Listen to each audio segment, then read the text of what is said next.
Welcome to our very special show tonight of Education Exchange from the headquarters of Public Access TV.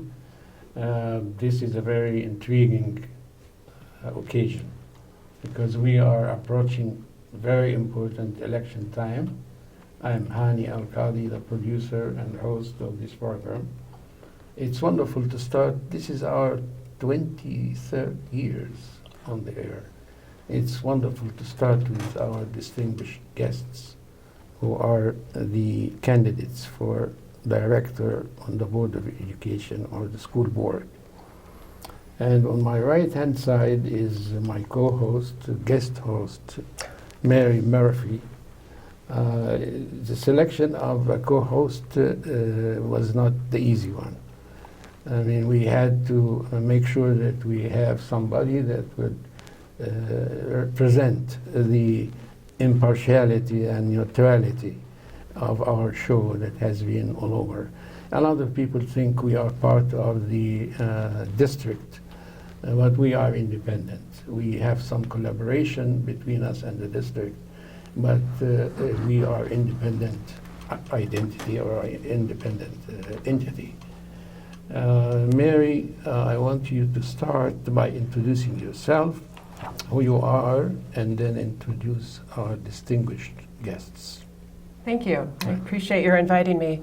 My name is Mary Murphy. I am a parent, along with my husband, of 5 children, 4 of whom are in or were in the Iowa City Community School District. I reside with them and my 2 dogs in Iowa City, and I am a non-practicing attorney, and I write a small blog about issues that interest me, including issues about school. So I want to welcome each of you and thank you very much for running for the Board of Directors of the Iowa City Community School District. We have here today J.P. Clausen, Paul Ressler, and Janice Weiner. J.P., I'm going to start with you. Would you please tell us something about yourself so the viewers can get a better picture of who you are? Yeah, I grew up in a rural farming community in western Iowa, a population of 120. That's Ricketts, Iowa, and I went to school nearby in Schleswig, where I participated in many activities. I was a football player and a wrestler. I was played saxophone in the band. I was in the choir, student council, quiz bowl. But I really fell in love with theater when I had an opportunity to attend a summer program at the Lausanne American School in Lausanne, Switzerland.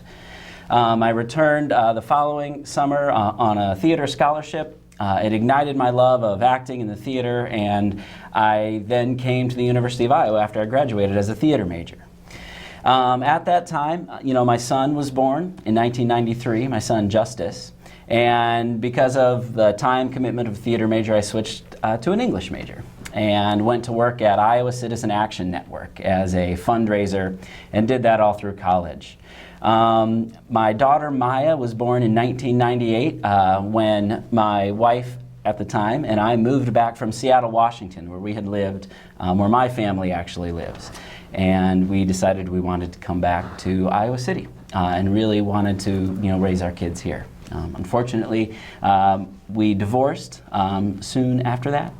But I was in Iowa City for a while and doing various jobs until I found a program that offered to pay my tuition to get a master's degree in special education, specifically in behavior disorders. And I did that. And I graduated in 2004. I went to teach at West, and folks have seen my bio there. Some other things I've done in the community is spent 5 years as secretary for the advisory board of the Rape Victims Advocacy Program. I organized the Mud River Music Festival for about 5 years that focused on local musicians and community. I, in that time, learned to play guitar and occasionally play in a folk duo. We play old protest songs and labor songs and peace songs. It's called Jesus Don't Like Killin'. We often play at Uptown Bill's near PATV here. And now I've brought myself to the point of running for the school board and ask folks for their support. Paul, now I'd like to turn the viewers' attention to you. Could you please tell us something about yourself? Absolutely. Most of you know I've grown up in this community since I was 5. there'll be some pictures that are circulating through, and one of the pictures at the end is not me with my 2 dogs. It's actually my uncle with his 2 dogs. And the reason that I picked that picture is very important to me. When I was a child, I'm originally from Indiana, so all my family is back there. And he was a teacher, still is a teacher. He's a principal now in Indiana. And he would used to take me to his classroom when we would come back to visit. And I was a kid helping other kids. It was kind of interesting. I found that very, very fun. It made me want to be a teacher, but I didn't end up in that profession. But the reason that I have that picture up there is he's a driving force for me this election go around, because he's currently battling cancer and he's in the final stages of that cancer. So he wanted to come out here this time and be with us when the election happened, but I don't think that's going to be the case. So when this election's over, I'll be going back home to Indiana to see him, and that's been something very emotional for me. It's been tough on me in this election, but it's been a driving force. Like I said, I grew up in Iowa City. I played sports. I was very active in sports, and I grew up in a household with 2 sisters, 2 older sisters. As you can imagine, a kid that loved Star Wars and had 2 sisters, I often found myself playing with my Star Wars guys and some sort of Barbie.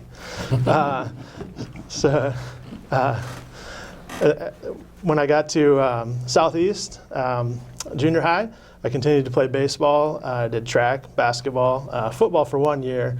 And the second year I decided not to play football because I was just going to be a lineman, and blocking just wasn't that fun for me. So I moved on. Experienced City High after that, and I continued to play baseball and basketball there. There's also a picture from the last election cycle when we were at City High, and I had a great time meeting with the students, which unfortunately we all missed out on this time because the students were out of school, and it was good. I have 2 daughters, and they will be at Southeast and Lemmy Elementary, and I currently coach them in basketball because my playing days are coming to an end, but I get to help them out, and I enjoy that. It's very much so. Paul, thank you. Now we're going in alphabetical order, so Janice, you're next. Could you tell us something about yourself, please? Sure, thanks very much. As most people know by now, I was born and raised in this area, went all the way up K through 12 in Iowa City Public Schools, Coralville Central. I just lived half a block away from school, so it was great because those were the days when we could walk home for lunch. Northwest Junior High, the first cohort to go to school there, starting the middle of 8th grade, and I graduated from West High. I started taking flute lessons at the schools in 5th grade and kept playing all the way up. And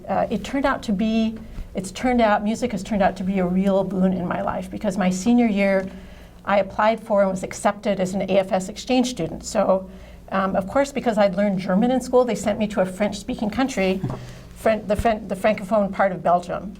And so when I got there, even though I'd had a little bit of French instruction, I really couldn't speak French very well, but I could play music. And so someone said, well, you should go play with the town orchestra. And so I went to play with the town orchestra and ended up also playing at the Academy of Music. So for me, music, in addition to foreign languages, turned into yet another international language that allowed me to get to know people. I had my music family there in addition to the family I was living with. My parents I was really fortunate to have parents, my pictures aren't going to appear on screen, who were very active in the community here. My mother, whom some of you may know, Jean Weiner, was one of the 2 founding mothers of Iowa City Community Theater. My father, Gene Weiner, it was very confusing sometimes having Gene and Jean as parents, was also active in community theater doing lighting, but active as well in the amateur radio community here. I spent a lot of time growing up running around the community theater and learned to do lighting with my dad. So theater became a real family avocation. I went east to college at Princeton, and this is a picture of my parents and me at my senior dorm at Princeton. Try to fix it so that Dr. G can at my senior dorm in Princeton, and then I went west to law school at Stanford. And I tried working for a while in a law firm, but it really just wasn't me. So I took the Foreign Service tests and ended up with a 26-year career in the U.S. Foreign Service. I was tremendously lucky that my first post abroad was in East Germany, and it may seem drab and dull at first, but I was there when the wall fell, which was a tremendous experience. And so I traveled the world. I enjoyed particularly when I was able to do town halls with kids in classrooms. And one of the last ones that I did was as Consul General in Dusseldorf at the University of Dortmund with a much older George McGovern who came to tout his very last book. I moved back here after retiring from the Foreign Service because I wanted my younger daughter, I have 2 daughters, the older is 20, the younger is 16. I wanted my younger daughter to have the benefit of the school system here, and I wanted to be in a place where I felt there was a good sense of community and I could give back to the community. Thank you. Before we move to the second segment of our show, I would like to give credit to the family of Public Access TV that worked so hard in order to host us tonight. This is unusual because our show coincides with the school year. Usually we start in August, and thanks to Geraldo Sandoval, the new director, who is a multi-talented guy and who's running the camera now with us here as a floor director. Thanks to Trenton Orris, that's the guy that you don't see on the screen. He is our director in the control room. Of course, a lot of credit goes to James Mims, one of the old guards and maybe one of the founders of this place a long time ago. And James is our outreach director, and he is a guy who is preparing now this live transmission as well as the connection with Mediacom as well as YouTube. There is Michaela Perrick in the office, one of the new good persons here, and we would like to give her credit as well. And now, having done that, I just want to say one thing. I take from your time, just 1 minute, to praise you for coming here. Whether you win this or you lose it, you are people who donated already their time, their effort, their blood and tears in the service of this community. And for this, you deserve a lot of praise. People who try to run for the Board of Education are people who are giving by nature. They are not looking for prestige. You seldom get thanked. You get more attacked than thanked, and you don't get any penny. You lose time that you can spend with your family, having fun watching TV, but you are there in a meeting that can go till midnight in order to make our kids happy and in the best possible environment. So I would like to thank you very much for that before we proceed to the second part. Mary. Thank you. Now, this is the part of the show where we are going to ask you to ask questions of each other. So we're going to go in alphabetical order again. JP, I would like to start with you. This is your opportunity to first ask Paul a question, and then to ask Janice a question, and then we'll move on to Paul, who will do the same thing, and Janice. So if you'd like to begin, that would be fabulous. All right, Paul. Certainly you're to be commended for all of the time that you spent over the past couple of years going to board meetings and committee meetings. And so in that time, I'd like to know kind of what you know about the off-site programs of the district. So, and including Tate Alternative High School, TREC, and the Transitions Learning Center. And along with what you know, do you feel that those places are supported enough? And absent any funding concerns, you know, if you really had your vision or idea and could wave a magic wand, what would you like to see happen to support those kids that are in those 3 programs? Sure. Start with transitions. which is, I think, is a great program. It's the time that kids get to spend. It's the time that we teach our kids after they graduate from high school. There's another, I believe it's 4 years that they can be in there. And the great thing that the district did just this year was purchase the site, the 2 suites at the Eastdale Plaza. They had been renting them prior to that. It's a good location, close to the bus line, so kids can get on the bus, get downtown, get to restaurants, get to work, home. And it's, I think that was one of the best things they did. I think it would be nice to have a second location somewhere in Coralville as well. But keeping it on the bus lines so that they can get to downtown. The Trek and Tate are the only 2 schools that aren't on the facility master plan right now, and I would like to find a way to work those in, because if we're going to continue to use Trek, as you mentioned in the forum earlier this year, it's one school that we deemed not good for kids, and when we have our most vulnerable kids in there, and that needs to be added to the program as well. I think Tate is an excellent school. At a recent DPO meeting that Mary was at, I believe, at Grant Wood, they had Tate's principal come in and talk about the program, and she was extremely excited. I've talked to a few teachers that teach there, and they love the kids that are there. Hani used to teach there. And I think it's a great program, because not all kids are different, and not all kids want to go one way. They have an interest in other things, and I think Tate serves that purpose. Thanks.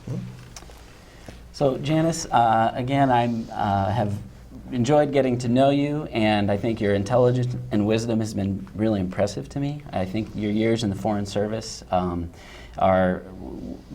would bring a really important perspective. What I'd like to know is, and you've said you speak 6 foreign languages, so how do you see foreign language working into our curriculum? And again, thinking if you could kind of wave a magic wand and do what you wanted, how would you see foreign language instruction better integrated into the Iowa City Community School District? If I could wave a magic wand. Yeah, what's your vision? Right, and have any foreign language program I wanted. What I think I want to do first is figure out what sort of overall foreign language strategy we want for the district. Which languages make sense, and what's the best way to phase them in. Some school districts use, for example, having in 7th grade or so, being able to try different languages for a number of blocks of a number of weeks. So the students get an idea, is this something I really have an interest in? Is this something that's going to work for me?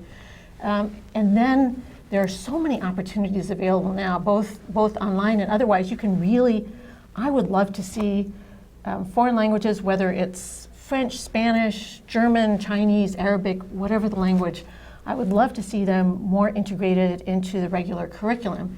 There are stories that would affect current affairs that you could look at in newspapers or listen to online from almost any of those. You can talk to people by Skype or other means to actually get real life experiences without having the expense of traveling overseas.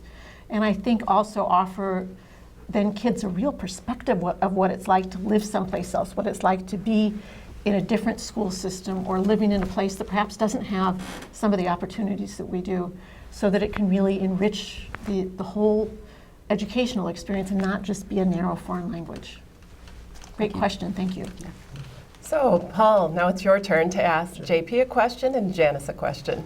All right, I'm going to go a little bit different path, JP, but as you know, I ran in this seat in September, and then I took about 4 or 5 months vacation and then decided to run again. Is what it felt like. It felt like I was campaigning and then took the break. So my question to you is, when this campaign is over, what is the first thing you're going to do on Wednesday? I have indeed taken a vacation day from work on Wednesday, and I'm not sure what I'm going to do. I'm going to sleep in, for sure, and then maybe I might just go to the park with my family. My daughter, I'm sure, will bug me to take her to the pool, play some guitar. I may even engage in another hobby that I've avoided and play some video games. So we'll see. And Janice, my question for you is, you recently moved back to the Iowa City area and probably were immune to some of the community participation, let's say, in the school district. So as you've campaigned, what are something positive you've come to learn about our active community, and one negative thing, if possible? The positive is how many people are engaged. It's really impressive as we went through these fora over the last few days. It seemed like every time we had a forum, more people turned out, and different people turned out, and they had really good questions. And so I was very happy to see the level of participation in an election like this, because I worry that that's the type of election that doesn't tend to draw very many voters, especially at this time of year.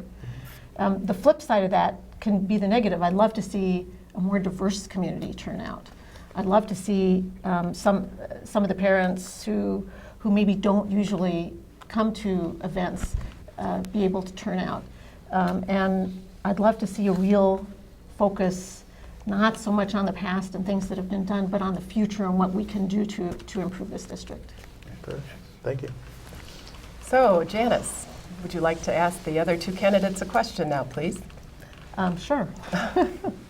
So, JP, in many ways, it really has seemed to me that this election in some ways has really come down to something of a single issue election. There's been a lot of focus on boundaries. It's going to be another sort of magic wand question, because I really think that what we need to be focusing on is breaking down barriers and transcending boundaries so that we create a vision for the future of this district. What's one way that you would want to break down a barrier or improve the district? Thank you for that question. And it absolutely would be to shift the focus to talk about some of the things I've been touching on, and have what is our vision for education? What do we want to see? Right now I really believe we have a model that's about 200 years old. And as I've talked to people around the district, whenever I engage in a conversation about, just different ideas, and not that they're the right ideas, whether it's year-round schooling or foreign language in elementary school or whatever it is, people tend to get really excited about those things. They really think about, hey, how can my child benefit in a way that they're not getting it now? I haven't found anybody who's a big fan of standardized tests, not one single person. And so I would love to just leave some of that behind and really start talking about curricular ideas and ways that we can kind of shake things up that are exciting. And I would hope that, and my experience has been, lots of people want to listen to that and engage in that sort of conversation. Thanks. So, Paul, I'm basically going to ask you the same question. I really, because we're talking about the future of the district, I hate to see it sort of reduced to one issue and people using that as a litmus test. If you had that magic wand and you could break down a barrier and move the district forward, what would you choose to do? Sure. I had this conversation, a similar conversation with my wife last night over dinner, and we talked about, at the Press Citizen Forum, it was asked a question about pretty much teaching from a script. And she's a kindergarten teacher at Mark Twain, and we had a conversation that I thought was pretty interesting. And what I would like to do is give our teachers more freedom to teach. If we can't get rid of the standardized testing, that's what they have to teach to. They just have to be able to have the freedom to teach each kid differently. Mm-hmm. And I think a lot of teachers don't have that freedom right now. In fact, she said, I remember going to a meeting and they said, here's what you have to teach, this is how you have to teach it, don't go off script. Mm-hmm. So that would be one thing that I would love to change, is to let them have that freedom, because kids learn differently. Each kid needs a little bit different way of learning, and that's, I think, extremely important for our teachers to be able to have that freedom with the backing of their administration team and their principals. Thanks. Now it's your turn. Well, thank you, Hani. So we're now moving into the segment of the show where I'm going to ask each one of you a question. If you're not comfortable with that question, I have alternative questions prepared. And we're going to go in alphabetical order again. And Hani asked me to come up with some questions that have not been addressed with specificity or have not been addressed at all in the previous forums, which was, for me, very difficult because they were quite exhaustive forums. So I'm going to start with you, JP. You've stated that you don't agree with Paul's stance on busing students to achieve more socioeconomic balance. If schools are not economically balanced, how can the differences among Iowa City schools be measured in all of Iowa City Community School District? How can these differences be measured over time and then addressed if discrepancies are found, including differences in areas such as the curriculum moving faster or slower and being more or less rigorous among schools, especially given the correlation between free and reduced lunch and standardized test scores, and in areas such as fundraising and its ability to provide extra opportunities and enhance programming for children, and the numbers of available volunteers to help with music, sports, and other activities. So really, I'm asking you to talk about if schools aren't economically balanced and we see differences in the areas of curriculum, fundraising, and available volunteers among the schools. First, how are we going to measure those differences?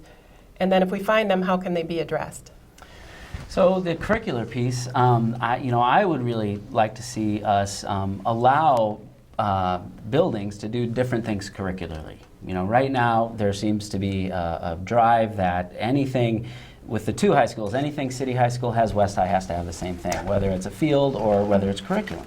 And I think that we could break down that model. And it has been mentioned before, an example Janice used was, one school could be an IB school, and another school might have more vocational programming or an additional fine arts programming. And I think that's one way that students and families may even choose to move themselves around. And so that is one idea that where we have differences. And to me, an IB school and a vocational education can both be equally fine. They can both lead to great outcomes in life, and I think we could let people have more choice in that. As far as the volunteer money, I think it would be a great idea to do what we do with our music auxiliary, for example, and have a pooled fund from all the PTOs.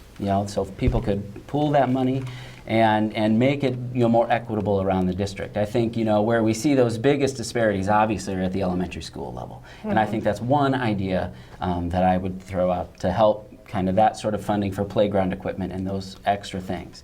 And with volunteers, again, if families are choosing to move themselves around, that would help alleviate some of that volunteer crunch, as it were, because they would be going to a different school. I think that is why, in my opinion, some of those magnet ideas tend to work, is because people choose to go there and they themselves invest in that school that may or may not be in the closest school to them.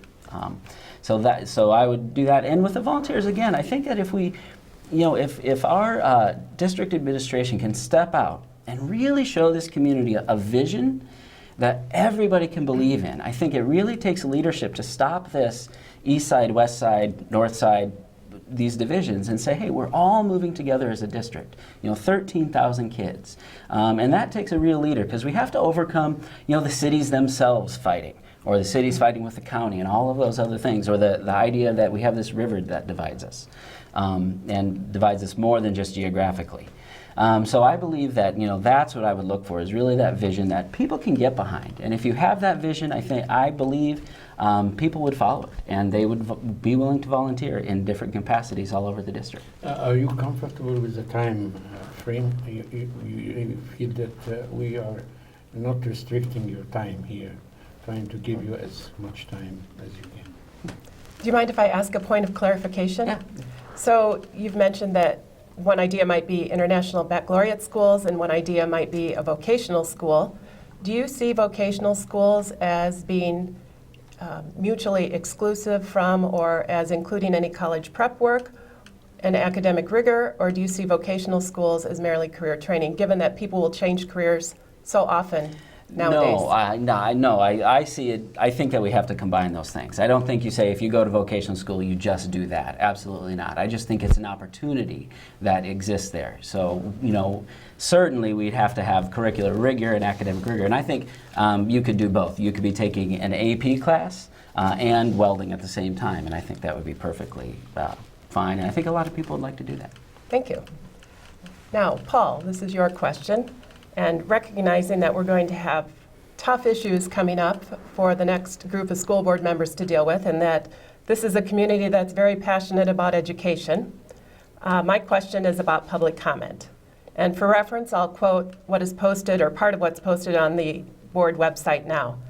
The initial community comment period shall be limited to 1 hour.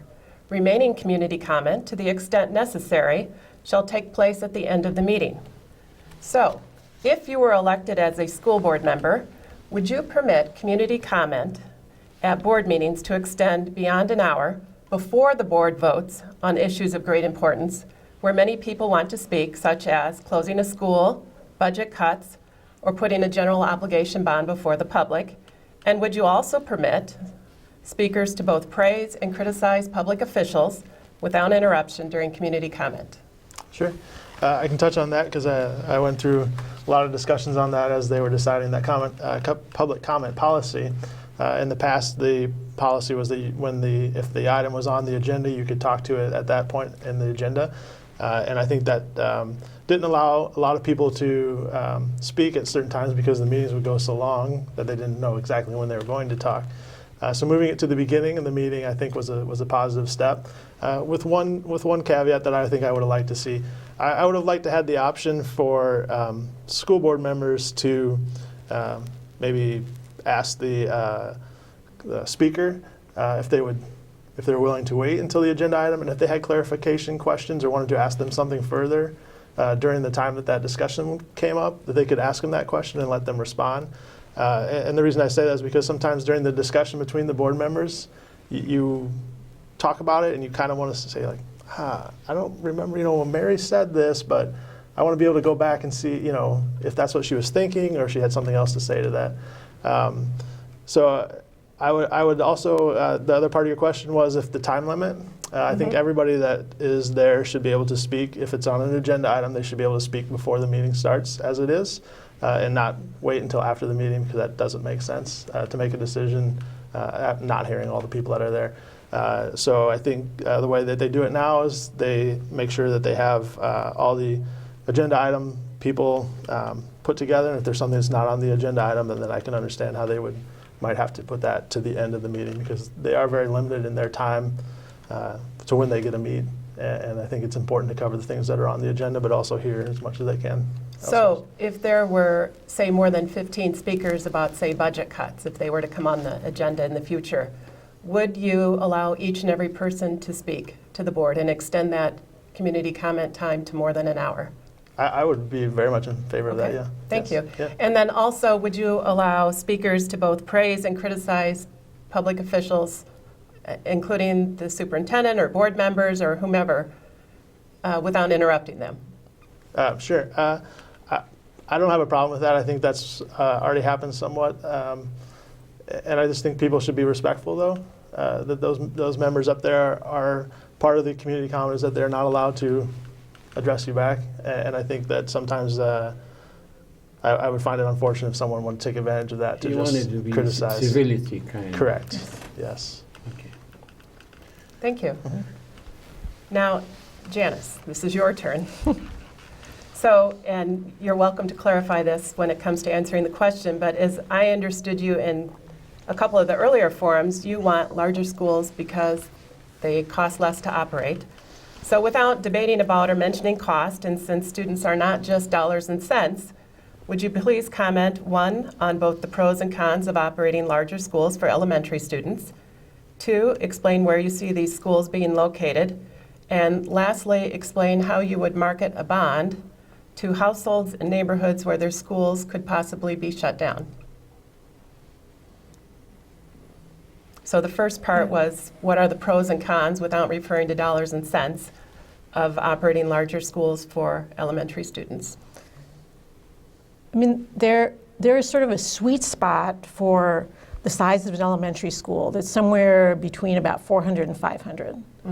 And that, from my understanding, that works well both because of not just because of the number of students, but also you can have a variety of classrooms for each grade. You can have extra specialists. And it just works well in terms of a size. And when you get, and this doesn't have anything to do with money, when it gets too small, and I saw that in fact with one of my kids' schools overseas, there was you only had the option, for example, of 1 or 2 classroom teachers. That might not have been the right fit for one of my kids. But if you get a somewhat larger school, there you have the diversity of teachers, you have the diversity of kids, and you can really mix it up so that you have the right fit. You still would have in that instance, and I guess I'd argue with the fact that I said that somehow big schools are better. If I said that, that's not really what I meant to say. What I meant to say is that you need the right size school. And if it's too small, then you don't get some of the advantages. And if it's too big, then kids get lost in the mix. You need sort of the middle ground. And that does a lot of things for the kids, and it also helps the bottom line. But I think that's, to me, that's the issue, making sure that you have the right size, so you have the resources, the kids have the resources, and you have the diversity that you need. With respect to the general obligation bond, I don't see that there are going to be a whole series of school closing. In fact, what I see is that according to the facilities master plan, that schools, existing schools, older schools are going to be upgraded. They're going to be revamped. They're going to be made accessible to the disabled. And so that and some new schools are going to be built. And right now, yes, there is one school that is currently slated to be closed in a few years that everybody talks about all the time, which is Hoover. But for the most part, we're preserving schools. We're ensuring that there are neighborhood schools that parents can still walk their kids to if they want. We're ensuring that those schools are in excellent operating condition, so that they are accessible to everybody and they can host diverse populations. So just to clarify, do you see the facilities master plan as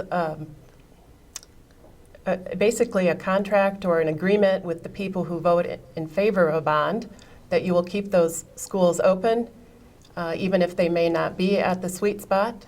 Or do you see the facilities master plan as something that will be amended over time? Because what we've heard over the past few years are administrators going through thought exercises where some of our older, smaller schools have been basically threatened with closure, and that the issue keeps coming up again and again and again. We have a growing student population. To me, with the facilities master plan, it doesn't. I haven't seen anything that indicates that we're gonna make an effort to close other schools. And there really needs to be there is a process. I think it's called the Barker process. But there's a process of a certain number of steps that would need to take place before you could even consider closing a school. I'm sorry. What was the other part of the question? Where do you see your elementary schools being located? They need to be located throughout the city. I mean, where I live, there is no walkable elementary school, but everybody manages to get to school or get their kids to school anyway. But we want to continue to have neighborhood schools to the extent possible, mixing up the populations. Thank you. Yeah, thank you very much for the clarification, because I think that's this open forum where you are facing the viewers. Now you can correct any misunderstanding that happened during the previous forums. And I consider this as the continuation or complementary to the previous forums. We're not competing with them, but it's good that you corrected this impression about large school is better. And the same happened with JP when he was misunderstood that he is promoting prayer in the school after he made some comments about the Sudanese need for more care. So I thank you very much for this clarification. Now we have very limited time to say bye-bye to the viewers now. And during this next 3 minutes or so, you will take 1 minute. 1 minute to send a message to the community. This is your final statement before I wrap up and before James Mims will get mad at me because of exceeding my time. Go ahead. Well, my case to the viewers is that I bring the voice and the experience of the classroom to the board table. As a 10-year special education teacher at West High School, and my experience with the local teachers union, those experiences are not something that you can be told about. You really have to live it to understand it fully. And that's what I'm going to bring, and that's what I can offer. I can offer that vision, and I can offer that experience so that when the administration proposes a policy or the board comes up with a policy, I know how that affects students in the classroom. I would just like to say that this has been a great campaign again. I'm going to stay involved even if I don't get elected, so I hope to be sitting on the other side of the table come Tuesday meetings because I think their chairs are a little bit more comfy. But yeah, I think that I am good because I listen and I want a community that grows together, especially in these the times that we live in. I think it's very important that everyone gets to know each other. Kids get to learn with other kids and be raised that way. Thank you. You have 20 seconds. Sorry. I want to see a very inclusive community and inclusive schools that serve the needs of all our children, in which the parents are involved and where we support our teachers. I think that I have the local roots and the outside perspective to really make a difference. I want to thank you, everybody here, for all what you have done. Thank Public Access TV. Thanks to you, JP and Paul and Janice, and of course to Mary Murphy that spent nights preparing all that in order to make this filtration. This program is going to be on Channel 18. We have the times of airing. We do. So, thank you all. The program is going to be rebroadcast on cable channel 18 Public Access TV on Saturday at 12:30 p.m., Sunday at 10:30 a.m., Monday at 6:30 p.m., and Tuesday it will have 3 showings at 8 a.m., 12 noon, and 5 p.m. 3 that day. That's the election day. That is election day. We are going to be on YouTube, of course, as well as Public Access TV homepage. So thank you very much. I cannot tell you how proud we are of your volunteering and motivation and your ability to continue this fight for the needy in our community. Ladies and gentlemen, I would say goodbye. Thank you very much for watching.